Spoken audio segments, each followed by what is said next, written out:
As tradition, once again, I get disconnected. God.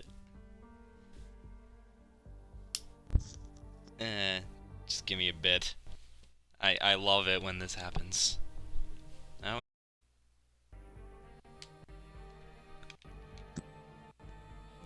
Is it gonna take forever or what? Hang on a minute.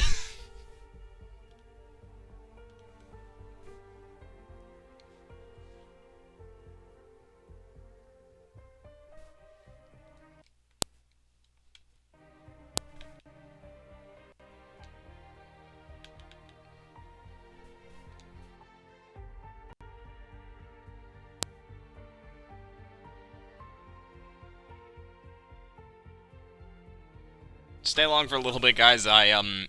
Again, issues. Will be there in just a second, so don't you worry.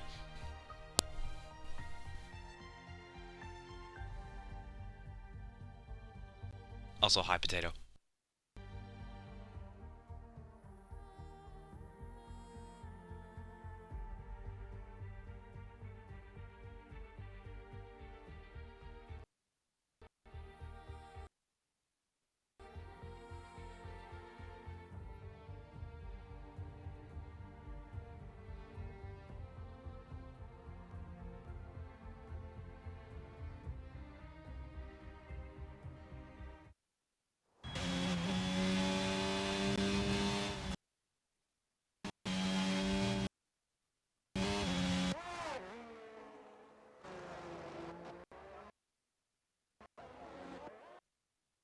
Carnage, chaos, but also a ton of action. You never know what to expect from the Belgian Grand Prix.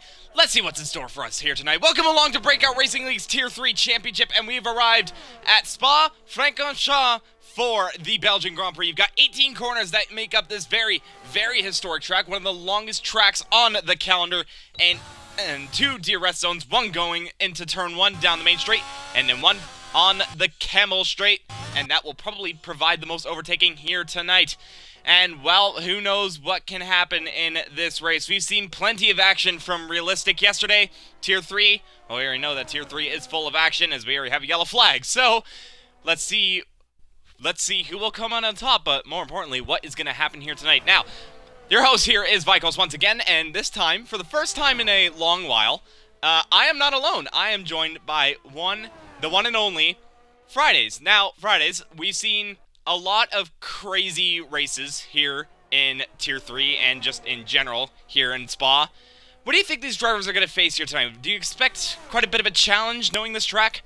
Oh, absolutely. I think the biggest challenge of these guys that are really going to have to play into their strengths and weaknesses is going to be the balance of the car itself. I mean, when I saw from Realistic just not too long ago, just a day ago, a lot of drivers suffered with a lot of oversteer, and some drivers suffered with a lot of understeer, especially regarding their wings they put on. Some will go the minimum amount of wings they can. For example, 2.0 or 0.0 wings, and that's going to work in the first and third sectors, but in the middle sector, not so much. So who can, I guess, be on top of the balance of their car, stay on the track, and not make these mistakes like through some of these curves, for example, into Pouon, into Blanchimont, into, Eau Rouge and Radillon. So these corners, these curbs, as well as these cars' balance is going to be huge. So you got to be on top of your toes. You got to stay on top of that car so you can get ready to the end of the race. It's a true driver's testament, this track, because obviously being the longest track on the calendar, it can definitely provide plenty of mistakes, as we saw in Realistic, as you said. So as you said as well, it's down to the setup. How is the setup going to work out for these drivers? Because you said Sector 1 and Sector 3, you're going to need that straight line. Sector 2, you're going to need some downforce. But knowing what we've seen in real life, and, well, and also in Realistic in general, you generally want to go for more, oh my words, you generally want to go for less downforce, because obviously you want that straight line speed, or you're going to suffer. And we saw that in Realistic as well with the two Red Bulls, even though Red Bull still won, but nonetheless, it's just going to be interesting how this plays out, especially through qualifying, because qualifying, it's not that it matters. It kind of does, but it doesn't. but you want to be at the head of the field no matter what.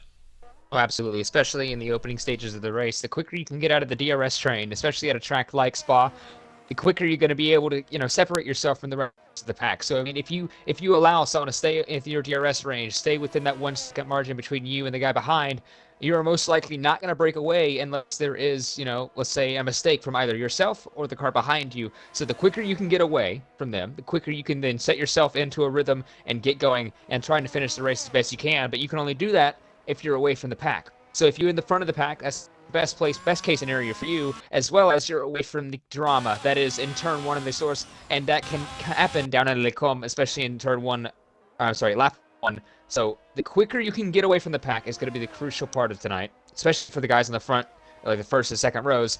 But how chaotic will some of these corners be in the opening laps? Because how aggressive will these guys want to be in the opening laps? That's going to be another big testimony. Concerning that we're now in the second half of the season, I will not be surprised if many of these drivers will give it absolutely everything, because obviously the championship still on the line, and, well, some drivers just want to make the most of the second half of the season after it was either a poor one or been a great one. We'll just have to find out, first off, where they qualify, but also how the race will pan out for them. Let's go over to the Drivers' Championship, by the way, and it's Gary still leading once again, and he leads now by 79 points ahead of his championship rival, Underdog. Obviously, Gary with 186, Underdog with 107. Yorster sits third with 104 points, just 3 points behind Underdog. A bit of a battle forming between those two. We'll see how that will pan out in this race. Fourth, you've got Echo in the other Mercedes, just 1 point ahead of the first Alfa Romeo, that being a Redeemer, and Redeemer's only 2 points ahead of Stig, so battle for fourth, very, very tight. Gert sits 7th ahead of Koenigsegg, then it's Kieran in 9th, Nava rounding out the top 10. That is going to be your driver situation. Nobody's not been knocked out of championship contention yet. It can happen tonight, I believe. I haven't really checked my math yet, but I think a couple of drivers in the bottom half will definitely be knocked out. The question is who? Let's go over to the Teams Championship now, and Mercedes leads a long ways away from the rest of the pack. Mercedes with 254 points, 122 points ahead of AlphaTauri, and then AlphaTauri is only 8 points ahead of Alfa Romeo. Then McLaren sits 4th, about 23 points behind Alfa Romeo, and then Red Bull rounds out the top 5. Followed by Williams and Alpine, which they are separated by a single point. Haas in 8th ahead of Aston Martin. Ferrari rounding out the 10 constructors teams. And, well, I don't expect much of a shakeup at the front, but that second place for the constructors looking very tight, isn't it? Yeah, it's very indeed. And right now, this is going to be the crucial points of the season. This latter half of the year is going to be very, very crucial for these guys. This is where the push happens. You have Spa, you have Holland a week from now. You have the Italian Grand Prix sooner or later. You have the Japanese Grand Prix. These are either some hit or miss tracks for some of these drivers, so they're either going to be extremely strong suited for, let's say, for example, a Haas driver, or it could not be so strong, like Pinto there, disqualified for blocking the pit lane. Ooh, that's not going to be good for him. The coach not entirely having the best of seasons, and that's just going to add, I guess, more salt to the wound. He does have points to his name, but yeah, that's not what he wants for the second half of this season. But speaking of which, of what you're talking about tracks, I just saw a bit of rain. Did you see that? I did. Well, with that, I think qualifying's already going to come to an end real soon. And with that, Kieran looks to be easily set to take pole position. I didn't think there was rain, but here we are. So Kieran on pole ahead of Underdog. But going back to what I was saying, the next couple of tracks, it's very, very different because Belgium, obviously, straight line. Then you got Netherlands, in which you need quite a bit of downforce. And then you go back to Monza, where, well, as you know it, the temple is speed. You want all the straight line. And then the next track, I believe, is Japan, you said. Yeah, I believe so. Also another track where you need downforce. So it's very up and down the second half of the season, and it's really going to test a driver's skill, isn't it? Yeah, I mean, all these tracks are also, I mean, apart from Holland, Spa, Monza, and Japan, those 3 circuits alone are very, very historic in the Formula One calendar. Holland, as of late, especially in the Breakout Racing League the last couple of seasons, ever since its introduction in 2020, it's had some very chaotic races and some very, very, action-packed races to the point where it could put their in with a historic Grand Prix in this league alone. And real life has not kind of matched up to that yet, but it could. But there still is a lot of differences between, for example, Spa and Monza as to Japan and Holland. So, I mean, the difference with these 4 circuits in the next, 4 weeks or so is who's going to adapt the most of it. Because obviously, there's going to be some strong suits. There's going to be some people that don't adjust to it as much. Say, for example, one person adjusts to this low downforce setting a lot more, and the next person a high drag. You can see a lot of variation when it comes to, driver performances.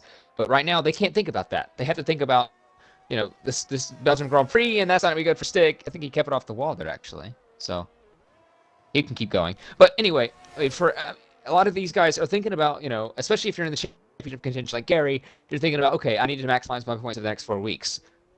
But if you're not so much in the championship fight, you're thinking, what can I get today? And that's going to be hard if you're going to be, let's say, for example, for Days Freak, as DRS was just disabled. So that's probably going to be not a very good qualifying performance for the Williams driver here. He's going to come across the line right now, and, well, he does go ahead of Echo, which Echo just retired in the pits, and Yortster also retires as well. So Days Freak still able to put in a decent enough lap time as Stig just spins just outside of the pit lane. So, yeah, track is definitely damp, that's for sure, and he's sliding all over the place. So, yeah, qualifying already pretty much done and dusted. By the looks of it, it's definitely gonna be Kieran on pole position once again. This is second pole of the season, and well, luckily we get 14 drivers. Yeah, as you're saying, you really have to think about where your fight is. Obviously, if you're underdog, if you're Yortster, Echo, that battle for second, that's what you want to focus on. And obviously, underdog clearly holding that. But there's not many points separating it. That's going to play a huge difference. And obviously, Gary, being the championship leader by a mile, basically, he just wants to think about being at the front and grabbing another podium, which he has in 8 out of the 9 races that we've had. The only race he didn't finish on the podium was Austria, but that didn't matter because he won the next race nonetheless. But yeah, Gary, he's clearly wanting to just stay exactly where he is. And it's proving, because he has been absolutely electric this season, needless to say. And I wouldn't be surprised if he wins this championship with about 3 or 4 races to go. It's been incredible, his driving. Yeah, the last couple seasons, Gary's been absolutely, extraordinary. What was it? Was it last season that he won the championship in Tier 3, or was it the season prior? Yeah, it was 2 seasons ago. He got 3rd in Tier 3 last season. There you go. I mean, that's 3 seasons and 3 championship challenges. I mean, right now, I don't know if you're watching or not, but he is having the most fun I've ever seen a racing driver had in the rain. It is yeah. Absolutely enjoyable to watch. He's drifting every corner. It's a little bit of fun. He's the only one other than Days Freak out on track. The rest are in the pit lane. Days Freak, I believe, is actually out of gas. That was almost a complete disaster. I mean, he hasn't spun it at all. No, he hasn't. And nor has he hit the wall. He nearly did, but he didn't. So he's showing his driver's skill and his car control right now. And, well, we're impressed, Gary. We get it. No need to show off anymore, as he's going to slide out of the penultimate corner to go straight into the pit. So there you go. Gary having a little bit of fun. He knows qualifying's done and dusted. He'll start 3rd for this Belgian Grand Prix. Once again, another good qualifying for Gary. That's something Gary has always been known for. He's always in that top position. Every single race. Every single week. You can't stop him from grabbing a top 5 in qualifying and easy points in the race. It's inevitable, really, as, ooh, Stig. Wow. Huge moment up for Rouge and Radion.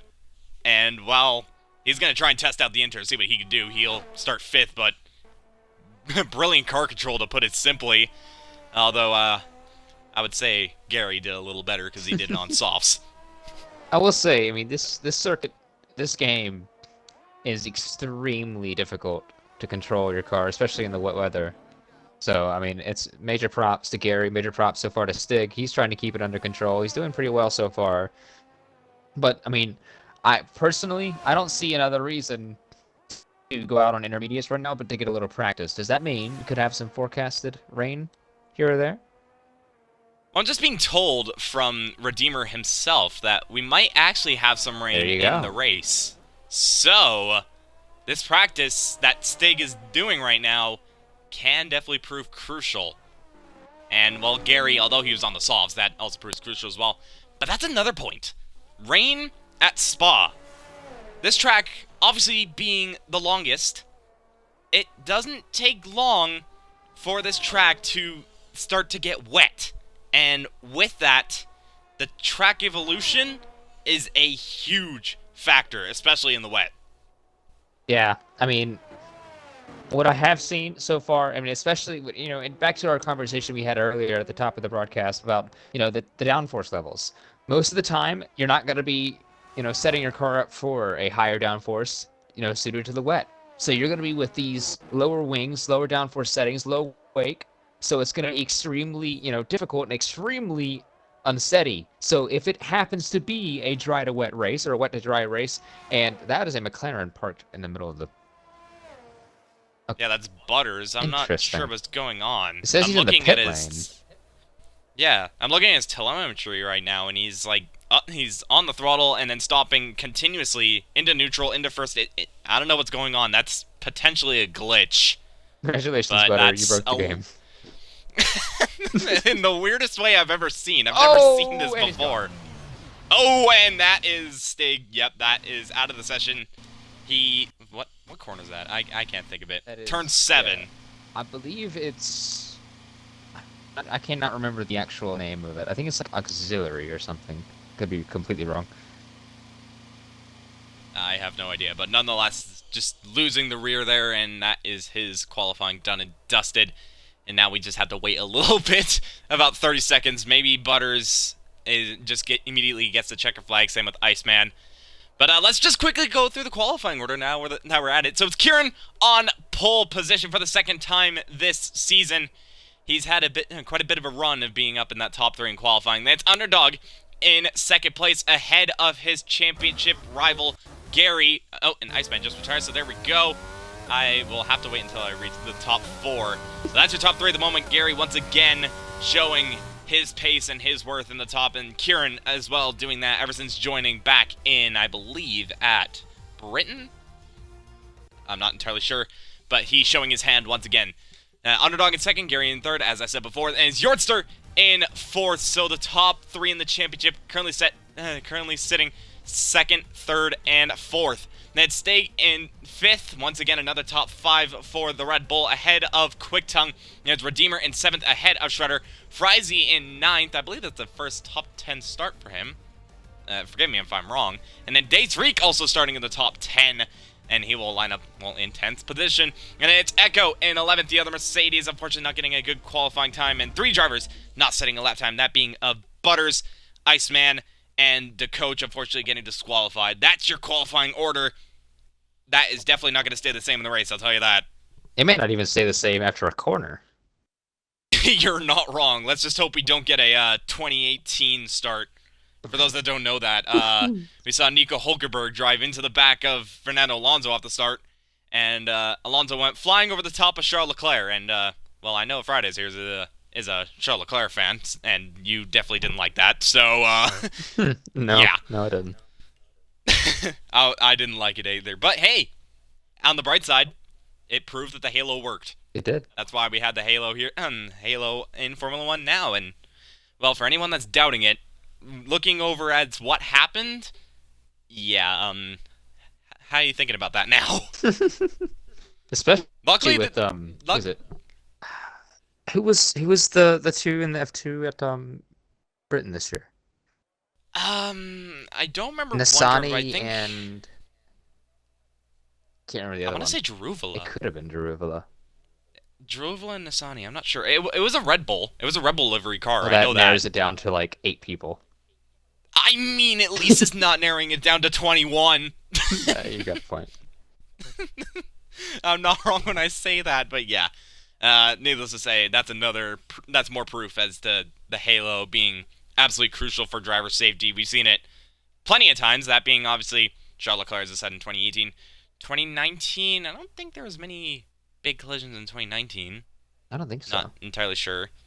2020, though, Romain Grosjean. I'm pretty sure a lot of people remember that. Yeah. Going straight into the barrier. Had the halo not been there, the barrier would not have split, and it would have hit his head. So, good thing for that. 2021 Italian Grand Prix. Max Verstappen and Lewis Hamilton. Hamilton, his car was mounted by a Red Bull, to put it simply.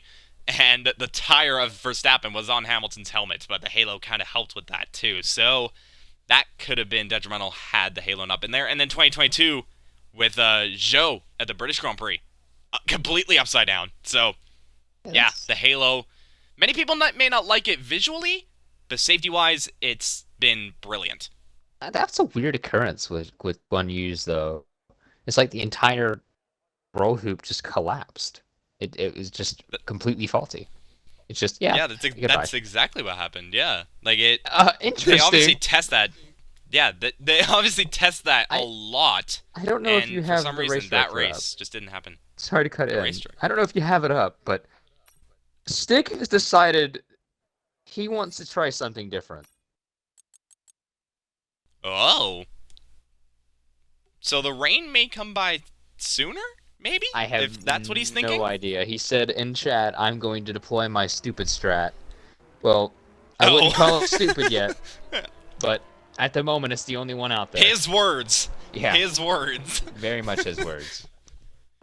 So with that, Stig is either trying to play it aggressive or he's just not playing it very smart. I don't know.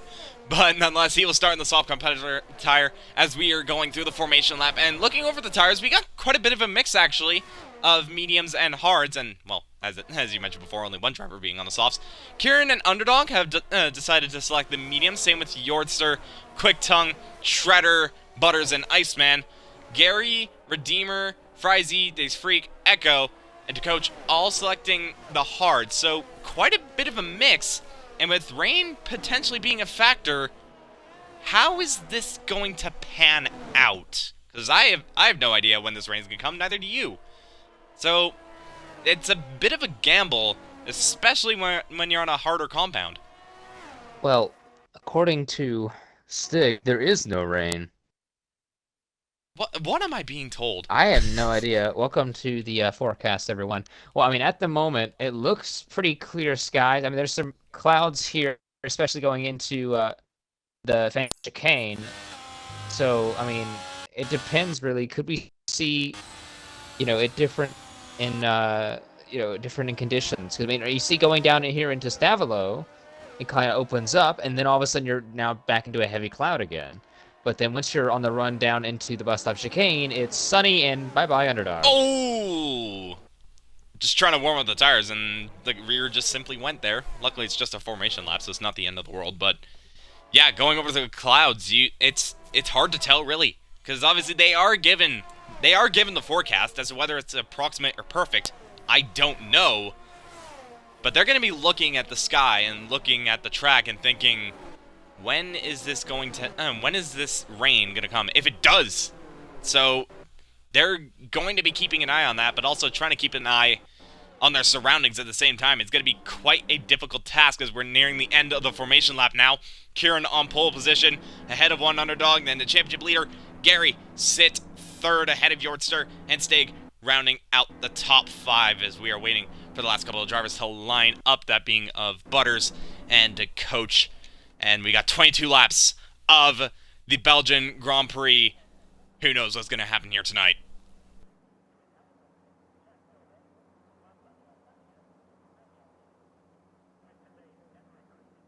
Kieran's covered off, by the way.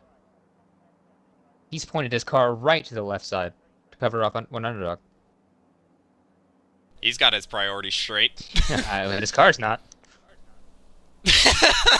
You're not wrong on that, as I think we're just waiting for somebody to load.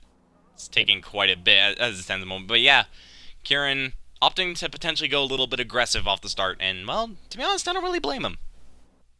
I think it may be Butters.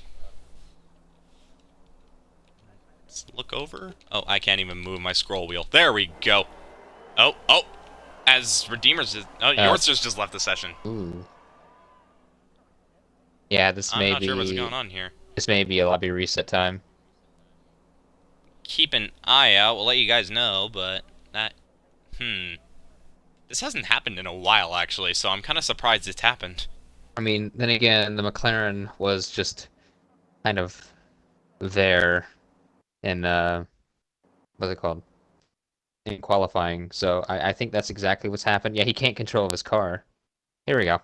It's Butters that's the issue. There we go. Fiber lights are on for the Belgian Grand Prix. Here in Spa-Francorchamps, lights out, and away we go. Looks like a pretty decent start there for Kieran as he tries to cover off Underdog, but Underdog gets a pretty good start, and they're nearly about to go 3 wide into turn 1. Kieran, though, breaks late into turn 1. That's going to allow Gary to make a move. That's a Red Bull backwards. That is Stig. He has gone around, so the softs have not worked out for the Red Bull, but Kieran holds the lead from Gary, from Underdog, from Quick Tongue. A brilliant start from the AlphaTauri. However, the other AlphaTauri not having the best of starts, but down the Camel Straight we go, and we can see the Mercedes of Gary trailing, and now alongside Kieran down the straight into turn 5. Who's going to break latest? It's going to be Kieran, but Gary has the inside line. Now he's going to switch to around the outside, and he's going to make the move work, but Kieran still trying to stick his nose in, but it's not going to work, and Gary takes the lead from third on the grid. A brilliant start from the Mercedes. However, a horrible start from Stag, but overall, quite a pretty tame start nonetheless. But George has left the lobby, but right now Iceman's actually up 5 positions, looking down into Puon. Looked for a move on Redeemer, and, well, he's going to have to take a little bit of that dirty air wash along with him. But that's a very good start for Gary, up 2 spots. He actually looked for the move down in the turn 1. And he almost made it work, thought better of it, though. But that's, well, like I said, it's going to be chaotic in turn 1, and I guaranteed you that the positions will not stay the same. Look at that, they didn't. Yeah, they definitely didn't, as we have a yellow flag. That, I think that's a Ferrari. That is Frizy that's gone round, as I can't get this right. There we go, the Ferrari has gone round. Doesn't look like he has any damage, though, so he's able to continue, but not a good start for the Ferrari once again. But as you said, great start for Gary, but look at that Haas behind him. Kieran is all over the back of the Mercedes, but ending lap 1 now. Gary leads from Kieran, from Underdog, and then Quick Tongue in 4th ahead of Shredder. Redeemer in 6th ahead of Iceman. Iceman up 6 positions, as we said before, so the Ferrari's had a brilliant start. Then Stig trying to make his way back up. He's gone down 3 ahead, and that he just got ahead of Echo. And Yordster with a poor start as well. He's all the way down to 11th. Well, I will say Kieran is not done yet. He's definitely not going to let this one go. He's now side by side with Gary and put the Haas back up front. He wants those mediums and wants those clear air, wants a clear air to work beautifully for him, and he's taken the lead by the time they race toward VAR. Gary with a little bit of oversteer off of turn 6 that might invite Underdog a little bit, so Gary not quite having the temperature in those hard compounded tires as it stands in the moment. And while he's gonna have to be careful, though, that's one thing Gary definitely can do. He can definitely keep it steady and nice and careful, and he's just going to try and stick onto the back of Kieran. But Kieran already pulling quite a bit of a gap to the Mercedes, and he's going to want to continue extending this gap as the top 4 are all within a 1/10 of each other. Oh, not within a second, my apologies. Well, I mean, right now, those 4 are making that breakaway. They got that 2.5-second almost gap of Redeemer in 6th, but he has a little bit of company behind him. Iceman and Stig all nose to tail, and ironically, those 3 all on 3 different compound. Oh, there goes Iceman. That's the Ferrari! Oh, and the Alpine of Shredder as well. Oh, that's 2 mistakes. That corner has proved to be pretty tricky, and that has proved to be the case here tonight. Shredder and Iceman, as you said, spinning around, and that's going to cost them a ton of positions, not what they wanted for the start of this race. And yeah, once again, you have to play it careful. And well, unfortunately, the rear not entirely wanting to be careful as Shredder's round again at Blanchimont. Yeah, it's just too hot right now. I mean, that's what happens at the exit of Stavelo 2. It just overheats the rear tires, and well, if you don't get it perfectly right, you go around. But by the way, Gary is on the outmost edge of DRS. He's going to get it this time, but he was outside that 1 second around the bus stop chicane. Does he? He didn't open his DRS. Oh, here comes Stig, though. But it looked like... Oh! Late move, Stig, side by side with the Alfa Romeo. Redeemer's going to keep it there. A little bit of contact. Stig has to hold by. Not defensive driving for Redeemer there. Redeemer might be a little bit little bit salty maybe about what happened between him and Stig last week in Hungary. They collided twice, and Redeemer unfortunately getting the bad end of the stick, and he spun twice as a result. And Stig, he actually got his podium removed after that race, and that was given to Jordster. But yeah, these two having a little bit of a, I guess, controversy on track, and well, Redeemer not holding back, then telling Stig, well, this is what, if you're going to race me hard, I'm going to race you hard, though. As you said, a little bit of a moment there for the Alfa Romeo. Managed to keep it on track, though, but Stig is looking real aggressive, though. He has a snap as well, so the rear ends of both Redeemer and Stig, not entirely happy with them. I'm telling you. Oh, and speaking of which, wow, that's Iceman has gone round again. Same corner. Just a little bit earlier this time around, but the Ferrari not having a good time. Both Ferraris having a spin, obviously with Friese spinning earlier on, and Iceman spinning twice, and Butters is out of the race. He's crashed at turn 15, and that is going to be a virtual safety car by the looks of it. Stig went for it again down to the bus stop, and, well, for Redeemer's sake, he's happy about that VSC. Stig is completely furious, but Quick Tongue had a huge moment in the exit of the bus stop, too. He came to a complete stop. Not sure if he lost the car or what happened there, but now Redeemer is within that gap. Now, Quick Tongue actually has that Delta advantage, so that's going to be a little bit of a buffer there. But these two, some bad blood. Yeah, there's definitely some bad blood between these two. Obviously, they're not entirely the best of friends off the track, that's for sure. And, well, on the track, that's proven to be the case. But, yeah, Quick Tongue losing a ton of time to the leaders ahead. He was within a second, and now he's nearly 7 seconds off. So, luckily, he doesn't have any damage. And, well, he's managed to keep the car pointing straight. But a bit of a spin. And, actually, wait a minute. It's no longer a virtual. It's a full course. There you go. Well, yeah, I mean, I'm not necessarily sure. That begs the question, though. What of Stig? What does he do? Because he's obviously on the softs. But what tire would he go on? Hards. I think that's their only option. Hard. I mean, if mediums can go about, 11 to 12, 13 laps, hards can take this to the end of the Grand Prix. I mean, it thought before we saw about 19 to 20 laps happen in realistic. I think you could make that gap here. But, I mean, if you stay out of these softs, you're going to be a sitting duck at the exit of this the safety car. Because, I mean, by the time that happens, the softs are going to be extremely worn. Jordster just retired on track. I think he's left at such a good measure. I'm thinking, unless there's something that I didn't see, from what it looks like, him and Butters both just did not have the connection. It just, for some reason, they could not connect to their cars. I guess Jordster finally took control of his car, which Butters was unable to do for a bit.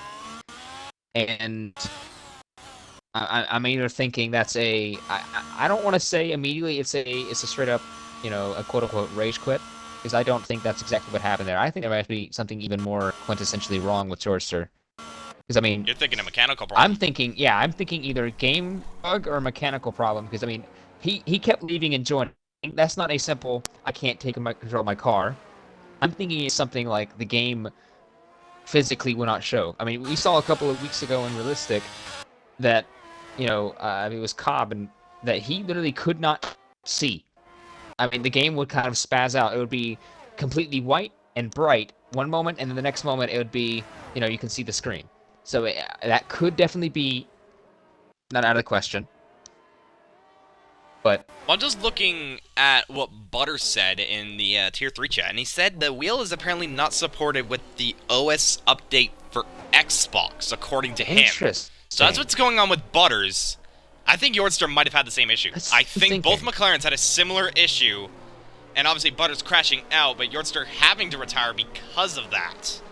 That's what I'm thinking. Poor day for McLaren. I don't think it was a semi. I mean, obviously, I think in the end, it probably is going to end up being a report by stewards, and I'm not necessarily sure how that would go, because, I mean, it's still retiring on track, but I'm not convinced that it was a simple, I'm giving up, I don't want to do this anymore.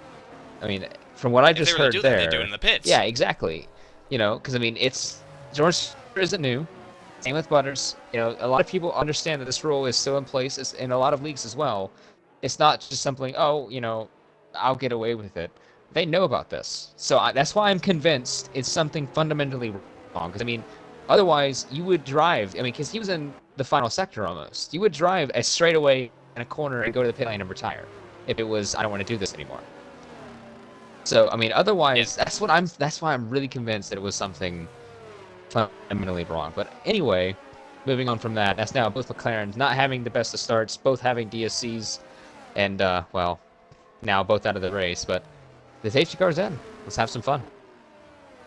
I was going to mention, by the way, that we actually had a couple of pit stops underneath that safety car. Kieran, Underdog, and Stig all opting to go into the pits into a set of fresh, hard compounded tires. Iceman and Shredder also pitted, and they're now, well, Shredder's on hards, Iceman is on soft, so that's the factor in terms of pit stops. Meanwhile, Gary hasn't pitted, he leads the race, and he's already gone in. Oh my, he has got the jump on Quick Tongue. He's already leading by 1.8 seconds. It's going to be 2 seconds by the time he crosses the line. So Gary getting the perfect jump off the restart ahead of Quick Tongue, ahead of Redeemer, and then it's Echo and DeCoach rounding out the top 5 as it stands at the moment. And right now the closest driver to another is going to be Echo, though Kieran has just immediately made a move on DeCoach into turn 1, and the Haas has made it work. He's now up into 5th. Meanwhile, Echo looking for a move up Beau Rouge on Redeemer. Backs out of it, luckily. That could have been horrible, but that isn't the case. And he'll stay behind him 4th. He's going to be under pressure by the looks of it from Kieran, as Kieran is gaining, as there's a bunch going on. One AlphaTauri, 2 Red Bulls, as Underdog and Stig are now ahead of DeCoach. So DeCoach really falling back off this restart. Oh yeah, I mean, it was so close between those 300 powered cars. Stig went to the graph, but he's not done yet. Look at him down the inside. Oh, what a move down on one Underdog through Ravage. He's going to make that move, Stig. That's now 2 positions at about 2.5 corners, up to 6th for Stig. That's a pretty impressive moving right there, and he's not too far out of contention. Remember, he started on those softs. He now fulfilled those 2 compounded tire rule. He could go to the end as long as his tires hold up. I think he could have a very, very big shout there. So far, that quote-unquote, in his own words, stupid strategy, this is so stupid after all. Yeah, it definitely is. And meanwhile, Echo really holding up these two of Kieran and Stig, as Kieran's trying to look for a move on the Mercedes, and Stig being who he is, basically trying to make his way through. And Kieran might be looking for a move down the straight. He's thinking about it. He's weaving across the track, and he actually hits the Mercedes. He goes off the track. Echo's gone round. That's the Mercedes into the wall. Kieran is now under pressure from Stig, as Stig goes down the inside into the final chicane, gets the move done. So Stig playing the patient game instead, and it's worked out for him this time around. He's up at the 4th, Kieran at the 5th, but contact between Kieran and Echo getting the worst of it. Yeah, it's just aggression right now. It's a little too early to be too aggressive, but, you know, drivers will be drivers. And, by the way, that's simply how it is. I figured out what happened to Georgester. So basically, it was he could not control his car. He finally restarted his game, restarted his console, took control of the car again, and it wouldn't let him drive. He was simply watching the AI drive, so he was able to retire right there. So there you go. Oh, okay. So it wasn't the same issue as Butters, but it was still a problematic issue nonetheless.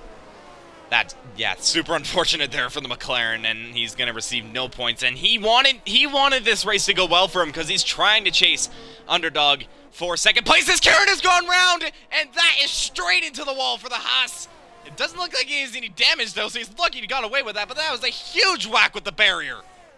Yeah, I mean, right now, like I said, the balance is going to be what is crucial to this race, and so far we've seen it so many time and time again from Iceman, now from Kieran. We saw it a couple of more times. We saw it from Stig. That's another round. I believe that is going to be, what is that, Kieran again?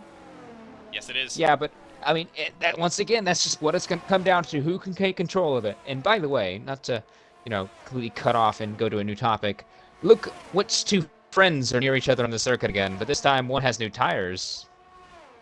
Yes, Stig once again on the back of Redeemer, and he is basically pushing him through these corners. Is he going to look for a move on the chicane? Round the outside, Redeemer defending the inside, but the grip of that Red Bull is just too much to handle. Bit of contact, more contact, and this time it's Stig that has gone round. You know, that I reminds wouldn't me say paying back the favor, but I mean, like... I was going to say, boy. For the people who do tune into some NASCAR, that looks like a little bit of payback there, but that's not exactly what happened. Just a little bit of, well, I mean, a little bit of netcode, a little bit of unfortunate contact, and the rest is history. And with that, he now gets a 3-second time penalty for good measure. So yeah, bad blood to put it simply. And now he's gonna get overtaken. So even more, even more for the Alfa Romeo. Sorry, as Underdog makes the move and he puts himself back up into third. And now he just has his teammate and Gary ahead of him. But yeah, once again, bad blood between the Alfa Romeo and the Red Bull. I wouldn't entirely say that they are rivals, but at this rate, they might as well be. Yeah, I mean, it's... if it was bad blood before, it's not going to get any better now. Just no, it is not. Plain and simple there, but now it's going to be a little bit of a gap. You know, Gary has a 2.3 second gap over Quick Tongue, and Quick Tongue has about a 3.5 second gap over his teammate, and about another 1.3 to Redeemer, and then 2.8 to Iceman. You know, no one in the top 8 has DRS. The first one that does will be Shredder, who's about... Ooh. Actually, wait, no, it's not. Wait, huh? Well, Stig now. Stig is now closed up to his teammate. He's within the 1 second, and, well, he's really closing in on the back of his teammate now. After that spin, that's Frizy. Once again, same corner. Keeps it out of the wall, though. He backed into the wall. That might be rear wing damage for the Ferrari. And once again, this race is not paying him any favors. No, it's not. And once again, the same corner, the same way. It's just the balance of the car. It's too unsteady for a lot of these guys through Stablo 2. And Frizy's once again the nearest victim. And he's going to go straight into the pits as a result of it. Possibly to go on to a new set of tires. I'm not entirely sure, but yeah. That Ferrari not having a fun time, and that's proving otherwise. But now we're in this stage where, surprisingly, everybody is completely spread out now. Gary up nearly 3 seconds ahead of Quick Tongue, who's 3 seconds ahead of his teammate. And right now, well, the closest drivers between each other is the two Red Bulls, actually, of DeCoach and Stig. Stig obviously trying to make up for that mistake. Oh, and that's... never mind. I mean, you know... Spoke too soon. I wouldn't say that was a, you know, team orders by any way, but that worked out just as well. I mean, yeah, it definitely did. Now Stig can try and chase after Iceman, in which Iceman, by the way, going on to a set of softs, it has paid off pretty well for the Ferrari, needless to say. Obviously, he's going to have to pit sooner or later, because he is losing time to Redeemer ahead. But he's managed to keep his nose out of some of these incidents, and now he's up into 5th. But Stig is going to be on that back of that Ferrari sooner or later, as we have a yellow flag once again. That is Frizy.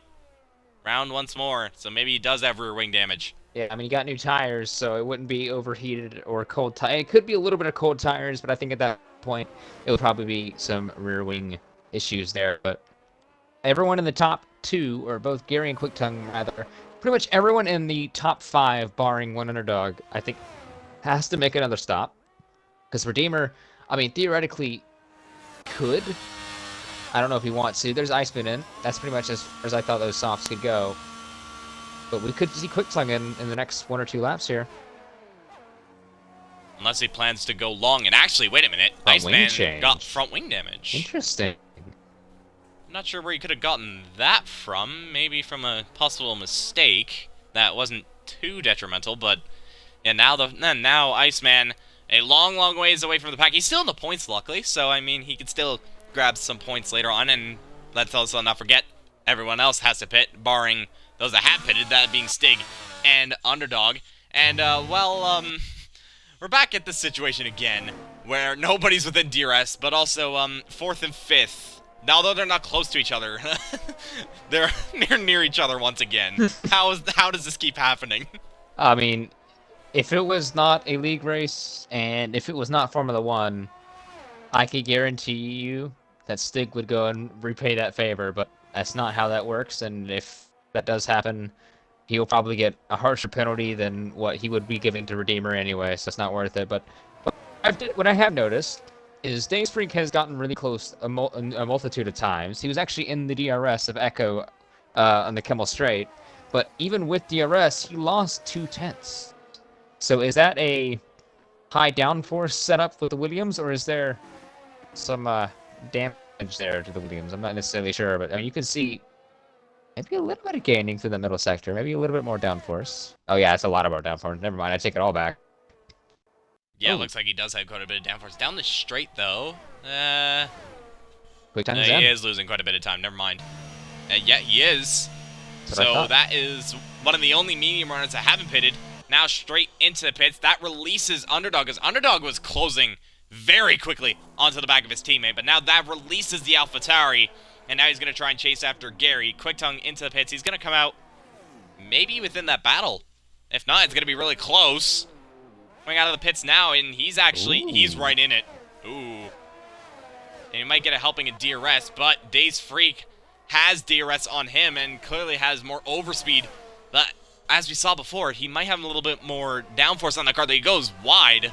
Very wide off Eau Rouge and Radion, and that's going to compromise him, no doubt. Meanwhile, Echo is closing in onto the coach down the Camel Straight, and that looks to be an easy move for the Mercedes, and indeed it is. Echo has just moved himself up into 6th place, the coach down to 7th, and the Mercedes now trying to make up for what happened earlier on. I think it was spun, didn't he? Echo, yeah, it was contact through Bronchemon. Ah, yeah, that's right. But that was between him and Kieran. Yeah. So he's trying to make up for it, and well, he's doing exactly that. Frizy now with a 3-second time play, and that is Daze Freak. He was just on the back of Quick Tongue. That's not going to do him any favors, but he's still going to stay ahead. Only just of Iceman. It depends how, I guess, heated his tires are. That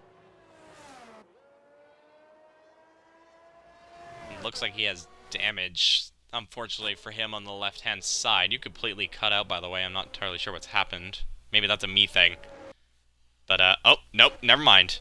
Okay, so there goes my co-commentator. I'll try and get it back in as soon as possible. But yeah, that is now Underdog with not Underdog. Daze Freak with damage. I don't know what, and that's going to be unfortunate. Meanwhile, the coach and Quick Tongue going at it through the chicane. There's contact between them. Quick Tongue goes off the track. Same with the coach as well. And Quick Tongue always managed to get himself ahead, but that could be a potential stewards report later on. But Quick Tongue ideally getting ahead of the coach is now going to try and chase after Echo. I'm still trying to see what happened to my co-commentators. We have yellow flag once again. Frizy, once again, with another spin off of turn 15. That Ferrari's just not having a good time, to put it simply.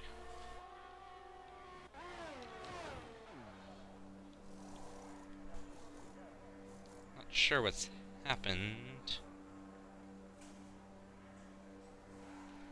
Trying to figure out what happened. Daze Freak into the pits, by the way. Changes front wing onto a set of mediums. He could potentially try and take that to the end of the race. Kieran now with the fastest lap of the Grand Prix with the 147.9 as he's on the back of Frizy as it stands at the moment. And we're just looking over. It looks like Stig closing in on Redeemer for 3rd. And once again, these two are potentially going to have a bit of a battle. Obviously, Redeemer with 3 seconds of time penalties as Stig sets the fastest Sector 2 that we've seen this race. Stig closing in onto the back of Redeemer once more, and we can see another tussle between these two. It's already been a bit of a controversial battle, and we might see more as Stig looks to have the upper hand in terms of pace, but Redeemer has the upper hand in terms of positioning. As we have a yellow flag, actually, that is the coach in the other Red Bull. He has spun round once again. Turn 15. That turn 15 is great. And there we go. My co-host has just left the party. I'll try and get him in as soon as I possibly can. So there we go. Hopefully they'll join in as soon as possible. And just looking over. Well, looks like Stig is closing in onto the back of Redeemer once again. He's within that 1 second. He's the only driver within a second of another driver now. So this battle between these two, once again, about to ensue. And, well, oh, no, never mind. I was about to say that my co-host is back. Never mind. Not entirely sure what's going on. Apologies for the inconvenience right now, guys, but, yeah, it's, it's not going well. Trying to see if they can get in again. Frizy into the pits, by the way, so he has jumped straight into the pits onto a set of brand new softs and a front wing change for good measure for the Ferrari. And now he's gonna be a long ways away from the pack now, but he's gonna have a fresh set. He might actually get lapped here. And yep, there you go. My co-host having issues once more as Echo grabs a 3-second time penalty now. So that's gonna put him under pressure from Quick-Tongue, in which Quick-Tongue hasn't really closed up onto the back of this Mercedes, as Echo is closing in onto the back of Shredder. Obviously, Echo not pitting in this race, but he still definitely has a lot of pace in relation to Shredder and Stig and Underdog. And, well, we'll see if he can potentially make a move.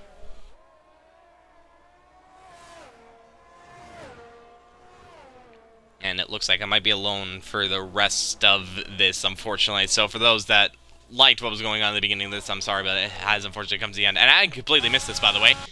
Stig and Redeemer have swapped, and this time Stig is ahead of the Alfa Romeo. But Redeemer has DRS, but he's not able to close in enough, and he's going to have to stay behind, and he might honestly be gapped at this rate.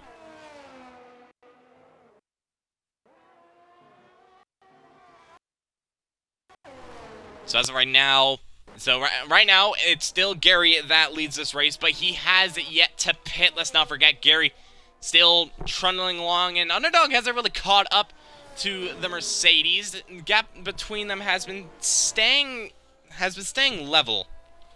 It's been staying rather level as it stands at the moment. Underdog, though, still slowly starting to close in now, but Gary just kind of doing what he needs to do. If he were to pit now, he will actually come out in 4th, so in reality, he'll still be in a top 4 position, but he's going to be on a fresh set of potentially mediums, and he's going to be absolutely rapid in the latter stages of this Grand Prix, but he's just trundling along, to put it simply. And actually, wait a minute, he's going to dive into the pits now. He's going into the pits, and that is definitely going to be a set of mediums. So now Underdog, by pitting underneath the safety car, takes the lead of the Belgian Grand Prix ahead of Stig.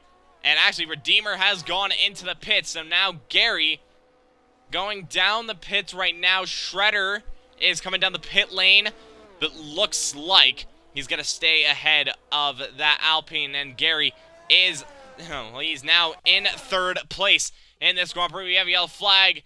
That is a Frizy once more, but Gary, now he is he is 7 seconds off of Stig at the moment, but he has the fresher tires, and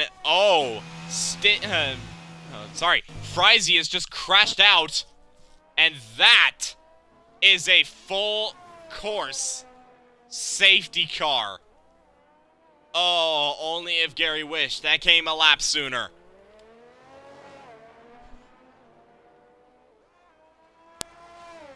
If that came in a lap sooner, that would have been Gary and Redeemer's brilliant chance, but unfortunately, they pitted a little bit earlier, and that has now completely cost them, but they have one last well, not one last, but they have another chance now, as the safety car is officially out, and Underdog, what does Underdog do? Because he has a gap. He has a gap to Gary. Stig has a bit of a gap. It's not much. Honestly, Stig might honestly, if I were him, he has a fresh set of mediums. Why not stick on a set of mediums and go to the end? As to whether he'll come out ahead of Gary, I don't know. But this is his call now. Underdog has dived straight into the pits. So there we go. The AlphaTauri going into the pits. What is that target to be? Softs. Softs for the AlphaTauri. Stig comes into the box. And there you go. A fresh set of mediums. Mediums for the Red Bull. Softs for the AlphaTauri. It's actually going to get a bit close here between Gary and Underdog. But across the line, an Underdog has managed to stay. Ooh, that got close. But Underdog has made it work and he leads the Grand Prix on merit, and he is now on a fresh set of the soft compounded tire. I might get my co-host back here, so there we go.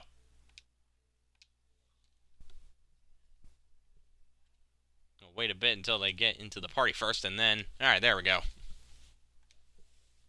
You are alive. You're alive. We've already had a bit of a change around in this race since you've left. I'll sum it up for you. So, Frizy crashed at turn 7. He had that rear wing damage. Clearly too much for him. Lost the rear, hit the wall, and he was out of the race. Full course safety car. And Gary and Redeemer pitted a lap earlier than this.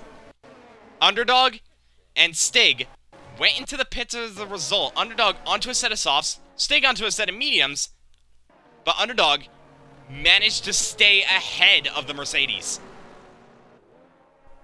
That's the situation at hand. And Gary is probably banging his fist on whatever, his desk or something, in frustration because he knew that that could have been his chance. And the bad blood has continued once more between Stig and Redeemer. Not that they made contact or anything, but Redeemer simply said to Stig, "One more and a wing." I don't know what that means, but there's something brewing once more, and they're 3rd and 4th. So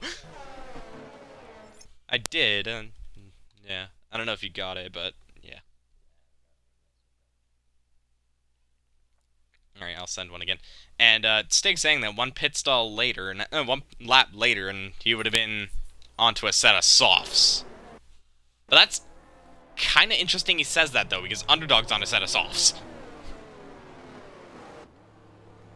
So, maybe... Well, Stig is obviously playing it safe, because he had a fresh set of mediums. Because he started on the softs, but Underdog not having a fresh set, because there isn't 2 sets of mediums. So, he's going to play it aggressive off the start. He's going to try and make the jump and pull away. So then by the time the checkered flag falls, Underdog will have that gap to stay ahead. But we all know Gary. Gary is going to stay within that 1 second. He's going to stay in contention, and then when the time comes, he will attack. There's nothing stopping Gary, to put it simply. So, Gary now, he's only got 1 lap older mediums in relation to Stig, but that doesn't mean he's gonna be half a second slower. He's gonna be around the same pace. So, Underdog might be feeling quite a bit of pressure near the end.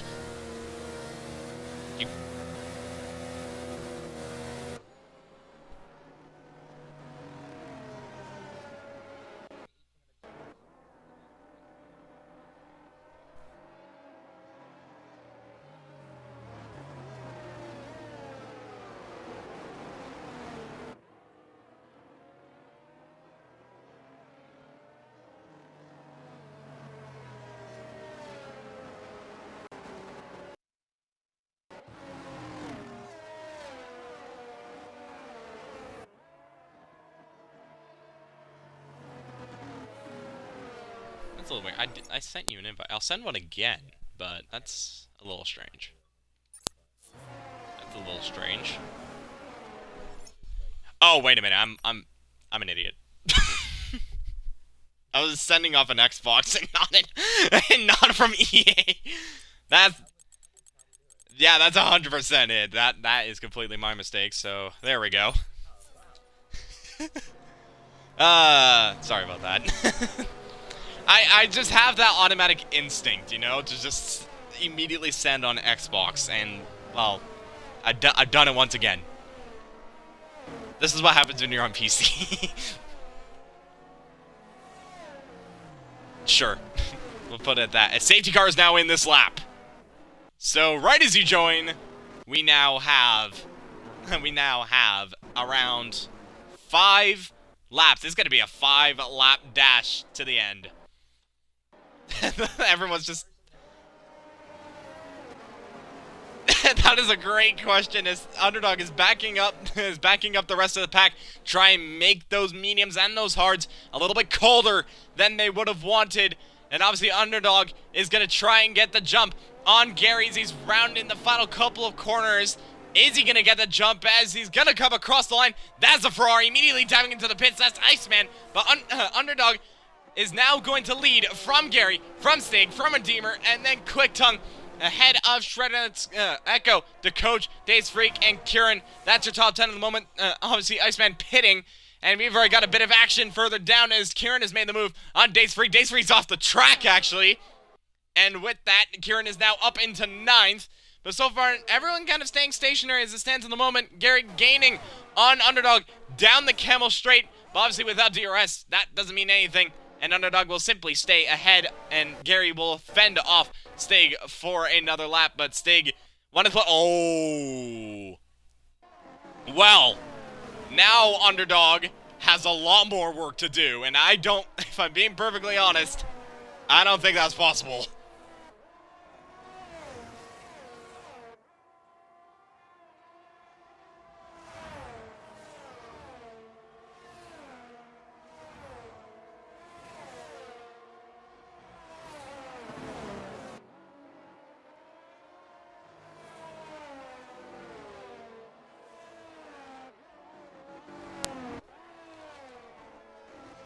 Him and Kieran were having a bit of a moment through Puon, and I think the coach just got the worst hand of it. It went off the track, but that's now him down to P10, not the safety car restart he would have wanted. But yeah, Underdog with that 3-second, that's now just completely ruined his chances. Not just made it harder, it's basically ruined it.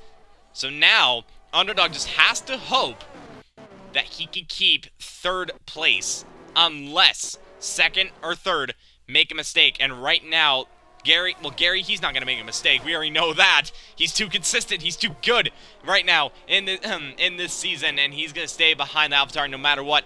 The one thing's for sure, don't count Stig out for potentially stealing this from Gary, because he is closer to Gary than Gary is to Underdog, and we know how aggressive Stig can be.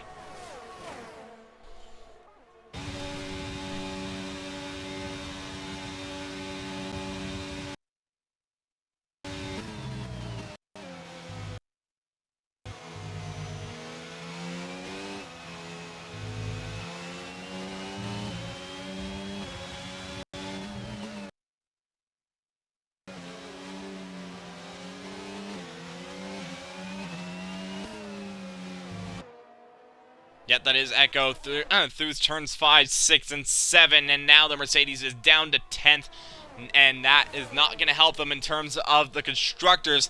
Look at Stig, though. He is basically pushing Gary through these corners, and he is trying everything he can to take this away from Gary. He knows he can win this.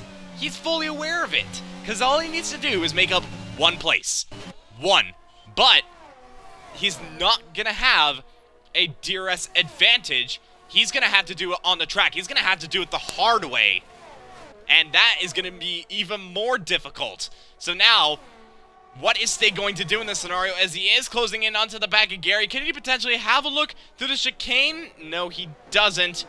But he's going to let Gary know that he is there.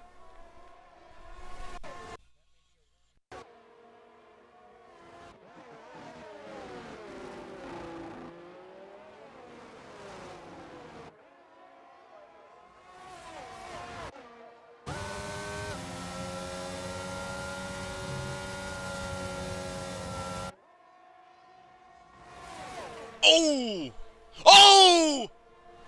He's still going to go for the move on Underdog down the Camel Straight. He's got the DRS, and he's going to easily get ahead of Underdog. But now, this has completely changed the dynamic of this race. Stig is looking for a move on Underdog, but he's not able to make anything of it. Underdog looking very slow at the stage of the race, and Stig is going to go for it down the inside. Is he going to make the move work? He still has that inside line. And he's ahead, gets a little bit of a squirrely exit, but he stays ahead, but he goes wide, doesn't get a time penalty, so he's able to escape with that. But now, this is now looking like Stig's win if he can stay on the back of the Mercedes. So with that, he has a little bit of a buffer. But it's going to be absolutely crucial for him to stay within the track limits, but also to stay within that 1 second of Gary. And Gary is blinking. You can see the rear of that Mercedes blinking, knowing that he is low on energy. Same with Stig. Both of them are low on ERS. So they are basically level playing field.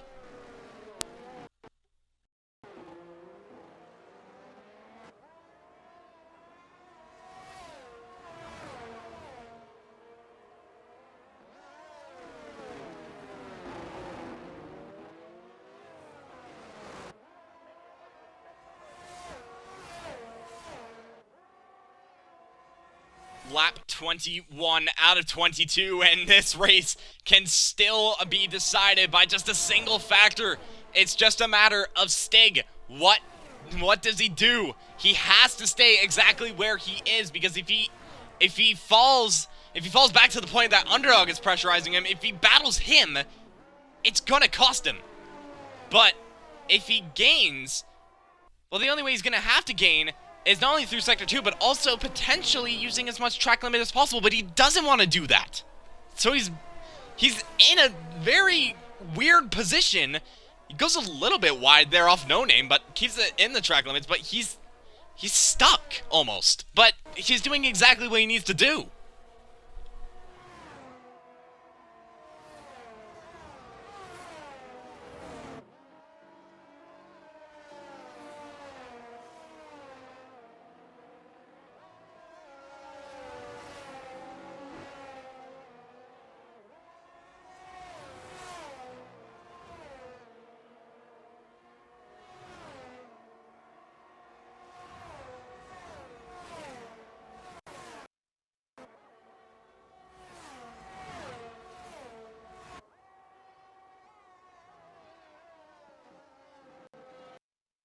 Yep, as they come across the final chicane, they will have 18 more corners, 7 kilometers, 1 final lap to decide the win of this Belgian Grand Prix, as Gary has the lead. Stig, though, doesn't have the time penalty, and Stig doesn't have to worry about Underdog. Underdog is completely dropped back from these guys, so it's down to these two, as Gary's having a little bit of a moment there through Eau Rouge and Radion, but he manages to keep the car under control, so it's down to Stig. He just needs to stay within 3 seconds, and, well, I don't think he's going to lose 2 seconds in Sector 2, especially when he has more downforce, as Kieran now grabs a 3-second time penalty, but this is looking like the perfect opportunity as of now. All Sting needs to do is go through the tricky Sector 2, and he basically has it.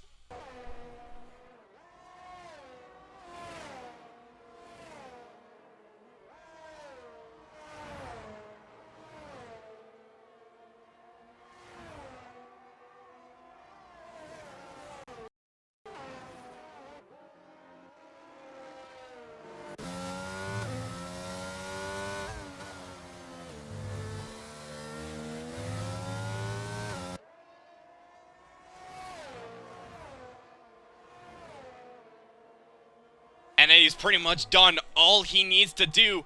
This race for the Red Bull has been completely up and down, but near the end of it all, he's put himself in the perfect position to take the checker flag, as Gary is coming around the final couple of corners. He led half this race, but one time penalty is just one too many. He's gonna come across the line, but Stig will take the Belgian Grand Prix. He wins here in Spa-Francorchamps for his second win of the season.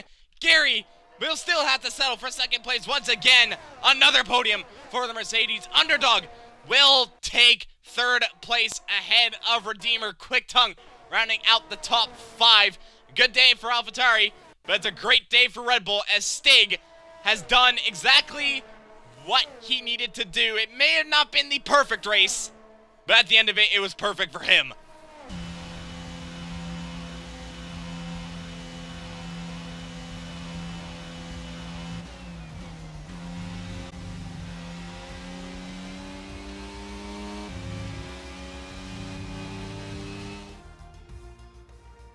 I don't disagree with that either, especially considering the race he had. It may not have been a rain-affected race, but who needs rain?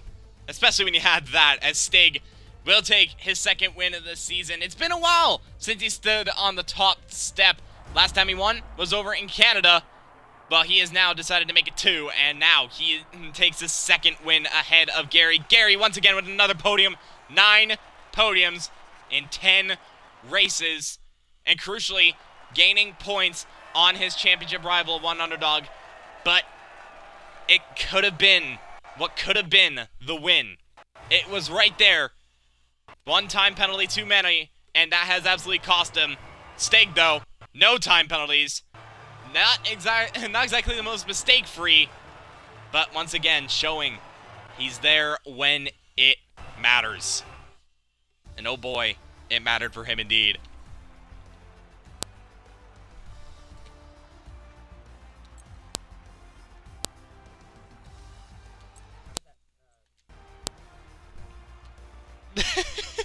I tell you what, I think it's more looking like a brilliant strategy, as he will take the win here in Spa ahead of Gary. Gary will take the fastest lap of the race, though, so he'll have 19 points instead of 18. Underdog will take third ahead of Redeemer, and it's ahead of Quick Tongue. The Alpha battle, well, it's swinging even more to AlphaTauri's direction. Kieran will take 6th place, not the best day for the pole sitter, ahead of Shredder. Then it's the Coach in 8th, ahead of Days Freak and Iceman, rounding out the top 10. Echo, Frizy, Yordster, and Butters, unfortunately, not making it to the checker flag. But when the checker flag was there for the top 10, oh boy, did it provide some drama. And well, we got quite an entertaining race nonetheless. And with that, we already have our podium. We already have the drivers for podium interviews. So, Katra, why don't you start us off with Underdog for P3?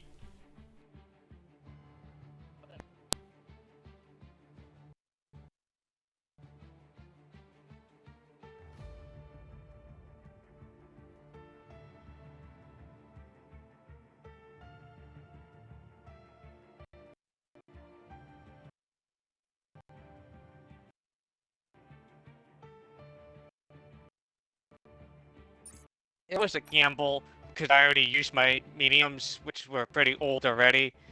So I had no choice to go on the softs.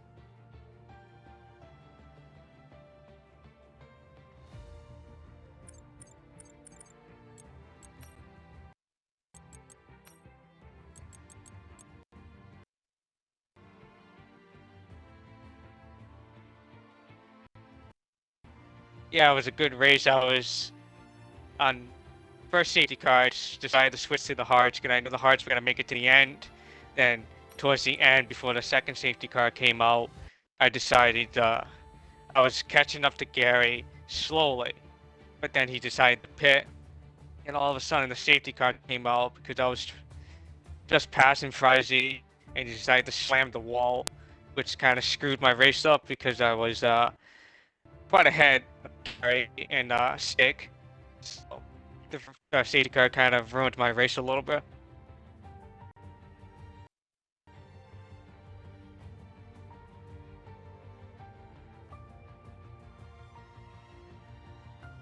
You are correct on that.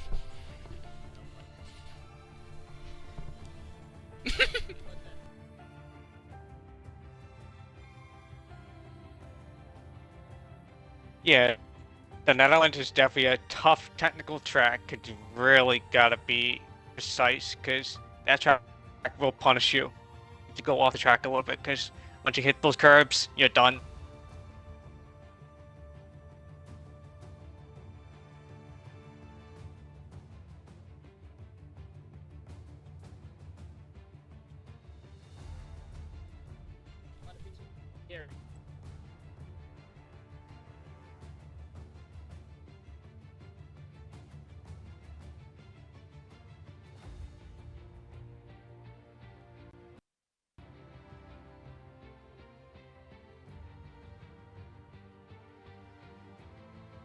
That's it. It's a P2 for Belgium from me. So, unfortunately, it is what it is. But GG's to Stig, GG's to Underdog. It's a great race through. Some good wheel to wheel. Got a bit caught out by the safety car, like Underdog did, but obviously it affected him. He'd have had like a 20-odd second gap in front of me. I'd have had to try and proper chase down on those mediums, but no, like I say, it caught us both out, so restart, and then unfortunately at the end caught the penalty. See you end of the day.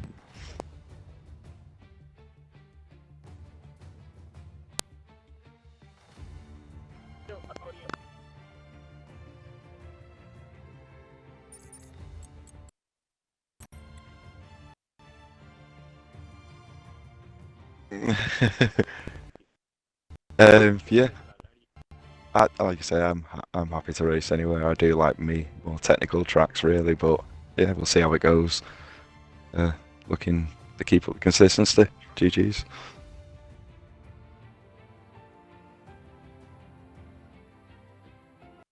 Thank you very much.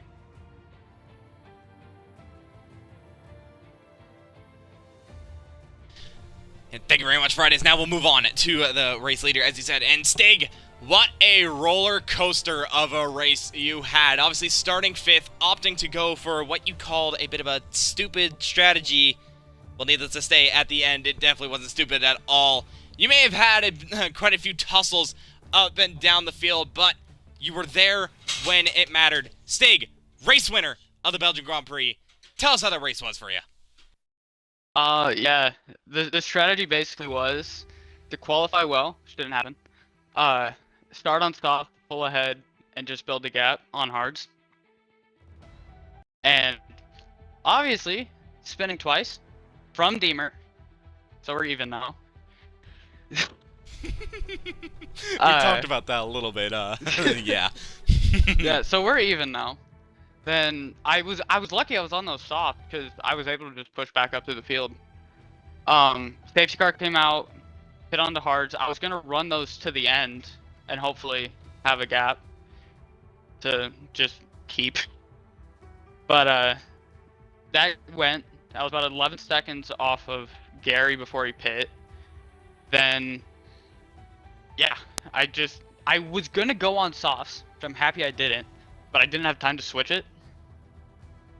So that ended up working, and then Gary got the penalty, and I just stayed behind him. Yeah, you stay behind, and that's exactly what you needed to do. And obviously keeping it within the track limits, absolutely crucial. And, well, you done everything you needed to do in the dying stages of that race, taking the win, your second win of the season here in Tier 3. Next week, Dutch Grand Prix. Not exactly a home track for you, but it's a home track for the car that you're driving in. How do you expect the Dutch Grand Prix to fare for you? Do you think you could go 3 wins, or do you maybe expect it to be a little bit of a bad race? What are your thoughts? I won't go cocky like I did after Canada, but Okay. the Dutch Grand Prix is one of my favorite tracks, and I love it. One of my favorite tracks. Just, I think I'll do well. You heard it from him, from yourself. We'll see what happens in just a week's time. But once again, congratulations to you on your win of the Belgian Grand Prix. Congratulations to Gary and Underdog for 2nd and 3rd, respectively. With that, that is going to wrap up Tier 3 for us tonight. Be sure to tune in tomorrow, though, for Tier 1 and Tier 2 as they get underway through Spa-Francorchamps. And, well, that is going to be an entertaining couple of races nonetheless. Then, on Sunday, we have got ACC once again, and as it was last week, I don't remember where they're racing at, but be sure to tune into that if you like a little bit of GT3 racing. Then, next week, Dutch Grand Prix and Zandvoort technical track. We'll see how Breakout Racing League will handle it next week, starting with Realistic on Thursday. Then, same time, same place, Tier 3. Don't tune out. The championship is coming down to the wire. How is it going to play out in these last 6 races of the season? But from Fridays and I, that is everything. Good day, good night. See you tomorrow for Tier 1.